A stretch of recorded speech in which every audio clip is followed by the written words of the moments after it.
জুলাই আন্দোলন স্মরণে চীনমৈত্রী সম্মেলন কেন্দ্রে বিএনপির আলোচনা সভা চলছে। এই মুহূর্তে ভার্চুয়ালি যুক্ত হয়ে বক্তব্য রাখছেন বিএনপির ভারপ্রাপ্ত চেয়ারম্যান তারেক রহমান। আমরা সরাসরি চলে যাচ্ছি।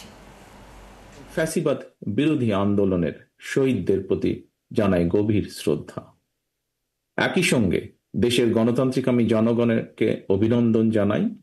গুম, খুন, অপহরণ, জেল, জুলুম, হুলিয়া, হামলা, মামলা, ভয় কোনো কিছুই যাদেরকে গণতন্ত্র পুনরুদ্ধারের আন্দোলন থেকে বিচ্যুত রাখতে পারেনি। শহীদ পরিবারের সম্মানিত সদস্যবৃন্দ, 2024 সালের 5ই আগস্ট ফ্যাসিস্ট পলায়নের পরক্ষণে আমার দেওয়া প্রথম বক্তব্যে আমি শহীদ পরিবারের মায়েদের এবং সন্তান স্বজনদের প্রতি গভীর শ্রদ্ধা জানিয়ে কয়েকটি কথা বলেছিলাম। ফ্যাসিস্ট পতনের বছর পূর্তি অনুষ্ঠানে শহীদ পরিবারের সদস্যদের সম্মানে আমি আবারও খুব সংক্ষেপে আমার 5ই আগস্টের দেওয়া 1 বছর আগে সেই বক্তব্যটির দু একটি কথা উল্লেখ করতে চাই।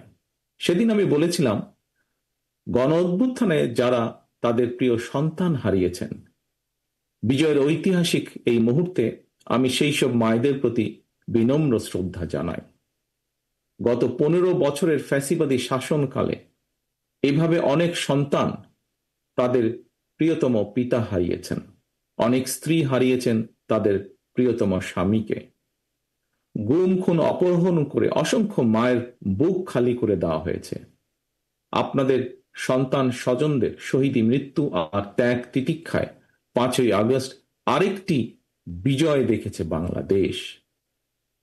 শহীদ পরিবারের সম্মানিত সদস্যগণ, 24-এর গণ অভ্যুত্থানে আপনার প্রিয়জন দেশের জন্য, দেশের মানুষের জন্য, গণতন্ত্রের জন্য নিজের জীবন উৎসর্গ করেছেন।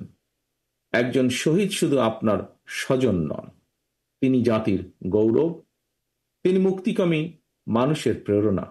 সুতরাং আপনাদের স্বজন হারানোর বেদনা, আপনাদের সহ্য শক্তি, সংগ্রাম এবং সাহসের প্রতি গণতান্ত্রিকামী জনগণের পক্ষ থেকে আবারও জানাই গভীর শ্রদ্ধা ও কৃতজ্ঞতা।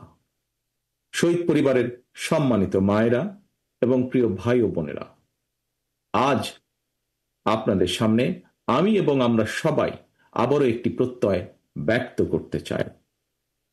1971 সালে বাংলাদেশের স্বাধীনতা অর্জনের যুদ্ধে শহীদ মুক্তিযোদ্ধাদেরকে যেমন বাংলাদেশ ভোলেনি, 2024 সালে দেশ এবং জনগণের স্বাধীনতা রক্ষার যুদ্ধে বীর শহীদদেরকেও বাংলাদেশ কখনোই ভুলবে না।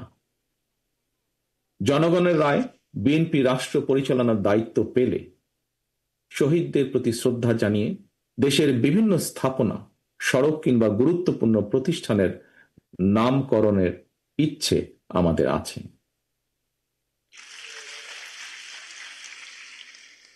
প্রিয় সম্মানিত উপস্থিতিবৃন্দ, এতক্ষণ আলোচনায় ফ্যাসিবাদ বিরোধী দীর্ঘ আন্দোলন সংগ্রামের পূর্বাপর, জনগণের আত্মত্যাগ এবং বর্তমানের করণীয় সহ নানা বিষয়ে সম্মানিত আলোচকগণ বিস্তারিত বক্তব্য বা তাদের মতামত উপস্থাপন করেছেন।